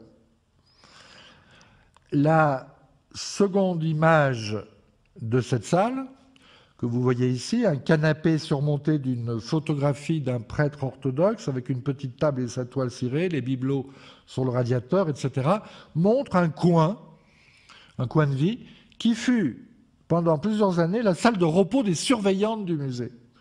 Et un jour, Irina Nicolaou voit ça, trouve ça formidable, trouve ce décor formidable, et elle dit « mais non, mais il faut l'intégrer dans le musée ». Vous voyez comment le musée s'est fabriqué. C'est-à-dire que là, en l'occurrence, le folklore il était fabriqué par les surveillantes et elles avaient fait leur propre décor et ce décor est rentré dans le musée.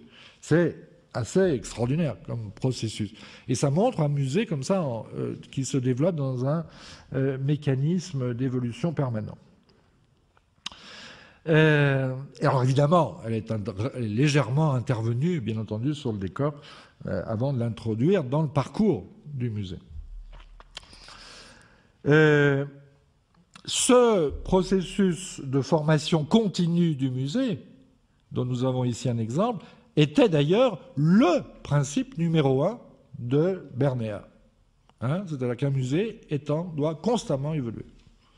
Alors, ça a eu des conséquences terribles, je ne peux pas rentrer dans les détails. Bon, évidemment, ça ne peut pas être appliqué très facilement. C'est pour ça que je vous ai dit tout à l'heure, ce n'est pas l'exemple le plus facile à appliquer. Bon. Alors, il y a aussi, bien sûr, une salle des icônes. Hein, comment n'y en aurait-il pas dans ce type de musée? Voici. Ainsi qu'une grande galerie d'art paysan, intitulée tout simplement Triomphe, qui est absolument extraordinaire. Et vous voyez ici la qualité des meubles, qui sont entièrement fabriqués sur place. Il n'y avait évidemment aucun design.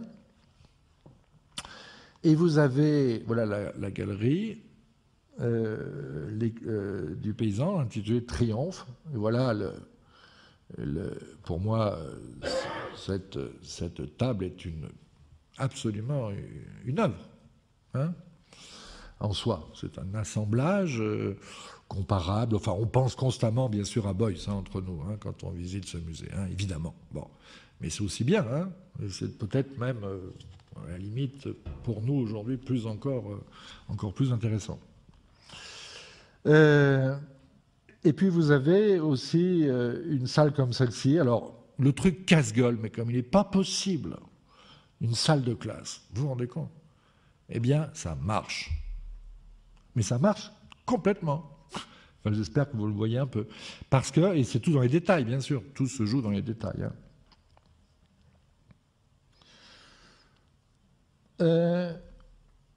Voilà.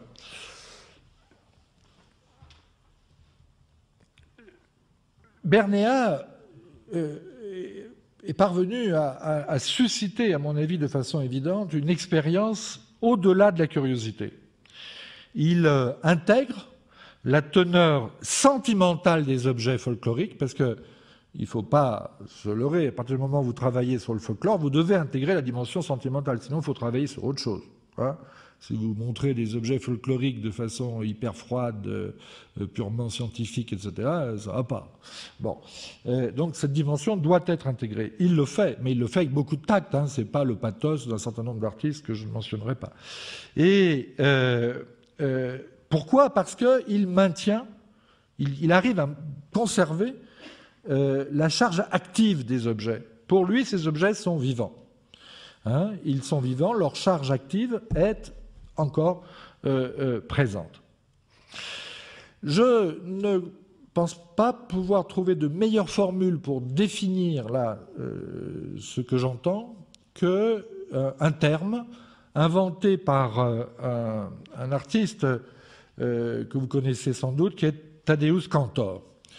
Kantor, qui est lui aussi très comparable avec Beuys, donc vous voyez, on est dans une famille là. Hein. Bon. Kantor parlait de bio-objets. Bio-objets, vous voyez, des objets de vie. Mais bio au sens de bios, la vie. Le bios de la biographie, mais aussi le bios de la vie. Hein. La vie qui traverse les choses. Alors, vous voyez, ça nous ramène à la problématique œuvre-activité. œuvre-objet, œuvre-activité. Encore une fois, je ne peux pas développer, je continue de vous donner des indications et je suis déjà très long, c'est dramatique. Mais c'est toujours pareil. Bon, bref. En tout cas, souvent, depuis le futurisme, et en particulier dans les années 70, on a reproché aux musées d'être des lieux coupés de la vie. Les détracteurs du musée opposent généralement l'activité artistique à l'œuvre. L'œuvre est censée être, pour les détracteurs du musée, l'expression d'une culture bourgeoise, élitaire, qui privilégie trop la conservation et la contemplation au détriment de l'action ou de l'usage. La contre-culture des années 70 dénonçait, vous vous en souvenez peut-être pour certains d'entre vous, le fétichisme de la marchandise. C'est une notion qu'on n'emploie plus beaucoup aujourd'hui, qui est marxiste, mais qui était considérablement employée dans les années 70. Il se trouve que cette position a produit des œuvres remarquables. Et là, il y a là, bien entendu, une sorte de paradoxe. C'est-à-dire que des artistes ont travaillé contre l'objet, et travaillant contre l'objet, ils ont produit de merveilleux objets, et plus que ça, même des œuvres formidables. C'est comme ça l'histoire de l'art. C'est fait de ce type de tension et d'ambiguïté. En tout cas, le musée de Bernéa est la preuve que œuvre et activité peuvent être parfaitement conciliées. C'est la preuve qu'un patrimoine inventé dans tous les sens du mot, peut constituer une œuvre vivante. Le folklore, la notion de folklore, comme l'étymologie même du terme l'indique, est... le folklore désigne, c'est l'étymologie du mot, un savoir populaire. Pour qualifier le processus de transposition de ce savoir dans le musée, Bernéa a mis en avant la notion de rythme. Il était évidemment incapable d'en donner une définition. C'est, vous le savez, une des notions les plus ardues. Il écrivait en 1993 « Ce n'est que l'année passée à peine que je suis arrivé à une conclusion qui aurait dû trouver sa place dans l'hypothèse de travail du musée du paysan. Le problème du rythme. Le rythme étant essentiel pour toute action humaine et pour tout acte vital, il est tout aussi essentiel dans la muséologie. Nous l'avons obtenu jusqu'à présent sans trop le chercher. Maintenant, je suis conscient de sa nécessité et je le provoque. » Alors, le rythme, eh bien, c'est évidemment déjà ce qu'induisait le texte de Lissitzky de 1926 que je vous ai lu tout à l'heure. Et un parcours, la constitution d'un parcours, les rapports d'objets dans un parcours, c'est un rythme. Et peut-être qu'on ne pourra jamais définir vraiment le rythme, mais on peut y travailler. La scénographie de Bernéa, évidemment, certains d'entre vous doivent se l'être dit, ne présente en apparence aucune qualité architecturale, du moins ostensible. Eh bien oui, effectivement. Il n'a fait d'ailleurs que découper des salles dans un bâtiment préexistant et installer des objets. Il n'a rien construit, rien édifié. De même, ses interventions ne présentent aucune qualité de design, et pour cause, puisque les objets sont liés à la muséographie, vitrines, supports, socles, mannequins, éclairage, etc., et ont été tous fabriqués par Bernéa et son équipe avec les moyens du bord, au fur et à mesure, sans l'intervention d'artisans ou d'entreprises extérieures. De 1990 à la mort de Bernéa en 2000, le musée du paysan roumain a été un chantier permanent, un work in progress, ouvert au public, ou, selon les mots de Bernéa lui-même, un musée à l'état perpétuellement naissant. La formule est magnifique, un musée à l'état perpétuellement naissant. Alors, évidemment, les architectes ne sont jamais placés dans la situation où se trouvait Bernéa. Et d'ailleurs, ce n'est pas leur fonction. Ils peuvent collaborer avec un Bernéa s'ils le rencontrent, mais ils seront à peu près obligés à ce moment-là de changer leurs habitudes. en règle générale, il collabore ou elle collabore avec des directeurs de musées et des conservateurs qui ont généralement, il faut bien le dire, une piètre idée de l'espace. En France notamment, leur formation ne comprend pas cet apprentissage, à ma connaissance. Les architectes sont trop souvent amenés à se substituer aux conservateurs. Leur autorité leur permet d'imposer, le cas échéant, leurs mauvaises habitudes et leur éventuel mépris pour les œuvres. Mais il y a heureusement des exceptions. Et pour finir, j'en signalerai deux. La première, c'est la présentation... Ah oui, alors, ça j'ai oublié de vous dire ce que c'était. C'est, vous avez vu, la salle de la maison reconstituée d'Anthony Mogos. Alors c'est extraordinaire, je n'ai pas pu photographier la maison parce qu'on n'a pas de recul, et là je vous montre que ce qui est sur les côtés. Mais c'est très très extraordinaire, voilà. Vous voyez ce que c'est qu'un assemblage appliqué à l'architecture, à des éléments d'architecture. Alors, deux exemples donc, pour finir, d'un travail comme ça qui évite ce phénomène de substitution de l'architecture au travail muséographique. Et deux exemples d'une véritable collaboration, comme ça, où les architectes sont intervenus dans une véritable collaboration. Le premier exemple, c'est la présentation des œuvres de la Nouvelle-Guinée au musée de Diyang, de San Francisco, conçu par l'agence Herzog et de Meuron et qui a été inauguré en 2005. C'est à mon avis d'ailleurs, mais là je ne peux pas vous parler du musée. Le musée est en lui-même une chose extrêmement... l'architecture du musée est en elle-même une chose très intéressante. Et là, vous avez en plus à l'intérieur un moment de scénographie particulièrement, à mon avis, réussi, qui est celui-ci, la présentation des œuvres de Nouvelle-Guinée. C'est une très belle collection, d'ailleurs, de Nouvelle-Guinée. Alors, dans l'ensemble du musée, les objets sont présentés de cette façon, vous voyez, c'est-à-dire très sobres, des beaux volumes, clairs, lumineux, enfin, je dirais, la norme internationale bien mise en œuvre. Mais quand vous arrivez à la collection des objets de Nouvelle-Guinée, là, il se passe tout à fait autre chose. Et vous avez ces grandes vitrines verticales qui découpent un espace longiligne continu et qui donc permettent de produire une constellation d'objets qui s'apparente pour moi à la présentation des collections égyptiennes au Neues Museum. Donc là, nous avons, vous voyez, une sorte de parenté qui s'établit. Un autre exemple, c'est la présentation des collections du musée Reina Sofia à Madrid. Si vous avez visité le musée, vous comprenez tout de suite pourquoi je mentionne ce musée. C'est aujourd'hui sans doute de tous les musées d'art moderne en Europe, avec le Musée national d'art moderne de Paris, celui où la combinaison des œuvres et des documents est la plus sophistiquée. C'est aussi un point fort de la présentation des collections modernes au Musée national d'art moderne de Paris. Je dis bien les collections modernes, pas les collections contemporaines. Celles où il y a tous les documents là dans les petites travées. Et sauf que à Reina Sofia, le rapport œuvre-document est plus souple, enfin il est direct dans les salles. Il n'y a pas de séparation dans les types de présentation. Vous avez tous dû remarquer la réussite des salles consacrées à Guernica. Malheureusement, les vues que je vous montre ne sont qu'une indication parce qu'elles m'ont été envoyées par le musée, elles sont mal faites, enfin bon, c'est classique.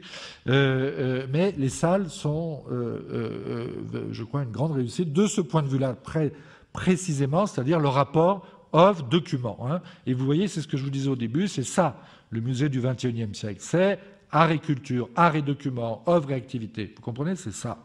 Ça ne peut plus être, on ne peut plus faire seulement des musées d'œuvres ou des musées d'objets et de documents.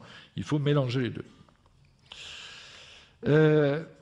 Alors après, bien entendu, il faut le faire bien, et ça, vous comprenez, parce que c'est pas évident de mêler ces choses-là. Et au MNAM, la formule qui a été choisie n'est pas mauvaise, mais évidemment, c'est séparé, c'est des espaces différents. Alors, bon, c'est des salles très ouvertes aussi, parce que, évidemment, c'était prévu pour des hein, des flux de visiteurs. Hein. Bon, évidemment, ça va de soi.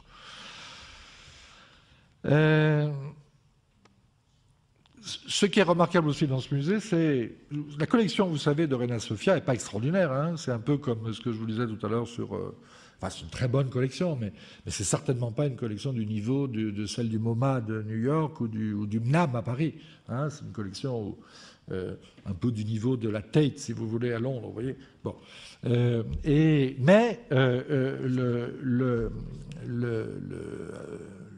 La présentation de la collection est formidable parce que, justement, le parcours est constamment travaillé, réinventé. C'est-à-dire, c'est au fond...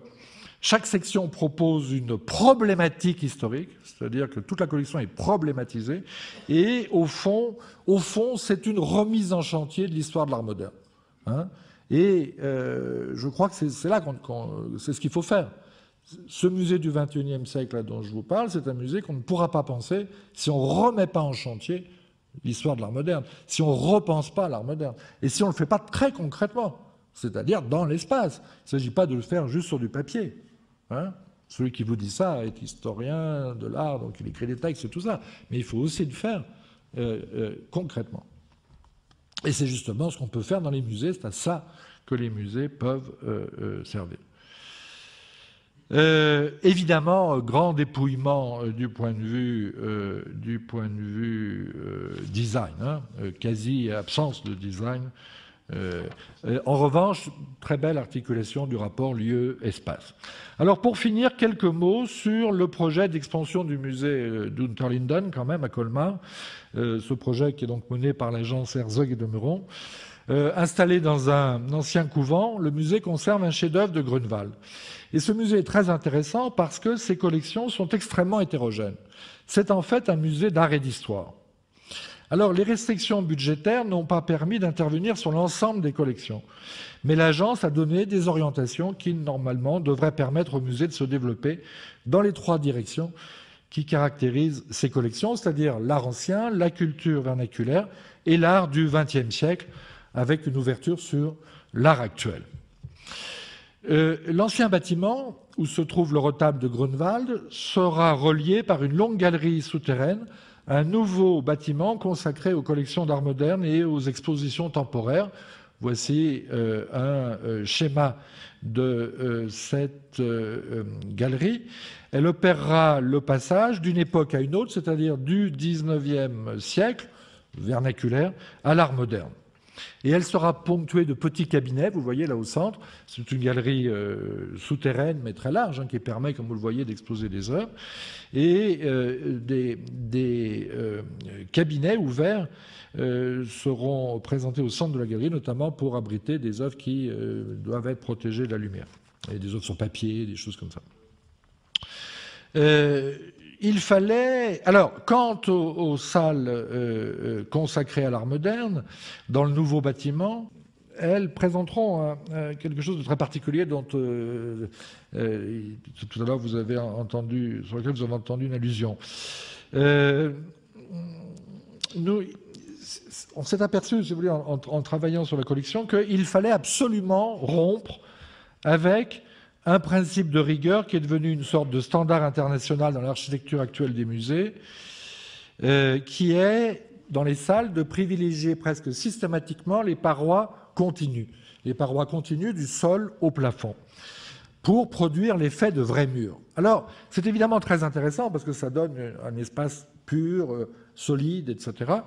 Et ça marche très bien, ce principe, et marche tout à fait pour des œuvres très fortes qui ne sont pas d'ailleurs nécessairement bonne, hein, parce qu'une œuvre forte peut être très mauvaise. C'est juste un machin que vous recevez. Par exemple, vous pouvez une œuvre forte, hein, le coup de poing, etc. Oui, voilà. C'est pas nécessairement une œuvre bonne. Mais c'est une œuvre qui est forte, qui a un caractère massif ou spectaculaire. Et si vous voulez, ce parti pris-là du mur continu, ça marche très très bien pour ce type d'œuvre. Mais ça ne marche pas quand vous avez des œuvres plus hétérogènes, une collection plus hétérogène, des choses plus intimes, etc. Et vous voyez d'ailleurs qu'il est très difficile de découper dans ces salles des cabinets, des espaces plus réservés, plus contenus pour des œuvres différentes. Regardez par exemple la difficulté à la Tate. la difficulté de montrer l'art surréaliste, par exemple. Vous voyez, bon. Alors, on s'est dit, il faut des espaces différents. Et la collection du musée d'Unter-Linden est vraiment constituée de tableaux, de sculptures, d'œuvres sur papier qui sont souvent discrets, intimes, voire ténus. Hein, et il fallait donc autre chose. Alors, voilà, c'est comme ça que donc est arrivée l'idée des panneaux suspendus, qu'est revenue l'idée des panneaux suspendus, qui est évidemment une chose qui n'est pas très largement pratiquée aujourd'hui. C'est la façon de justement produire de l'espace, des communications, et aussi ce que j'appellerais un tissage historique entre les œuvres. Alors, je ne vous montre que des représentations schématiques de principe, parce que je me méfie un peu des prévisualisations numériques à effet réaliste. Et nous avons évidemment pensé, voilà, ça, un schéma, nous avons évidemment pensé à l'architecte brésilienne Lina Bobardi, voilà, hein, pour la présentation des œuvres dans le musée d'art moderne de São Paulo en 57, de 57 à 68. On a pensé à Scarpa, bien sûr, et puis aussi à quelque chose alors qui est moins connu, que je voulais vous signaler, qui est cette expérience d'accrochage menée au Castello Ceausescu à Milan en 1980 dans le cadre du réaménagement des salles d'exposition temporaires par Marco Albini, Franca Helg et Antonio Piva. Et les photographies que je vous montre ont été prises par le photographe Aldo Ballo.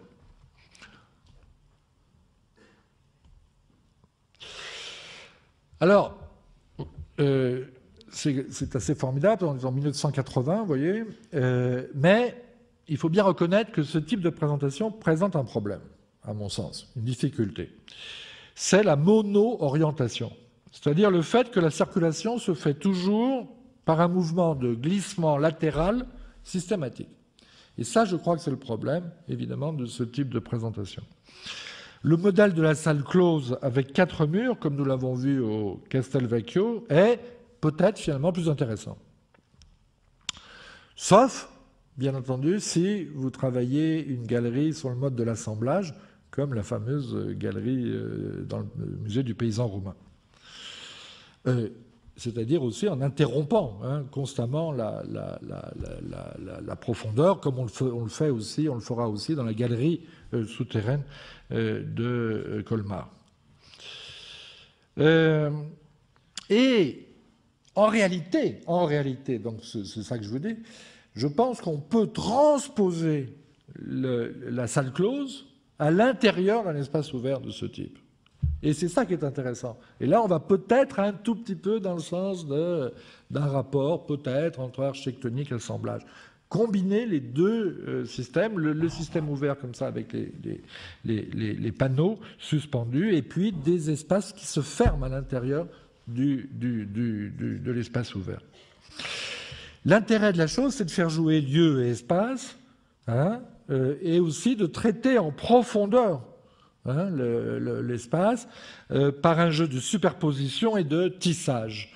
Et nous avons vu d'ailleurs comment au Castelvecchio, la combinaison des œuvres correspond d'une manière quasiment homothétique à la stratification du monument historique.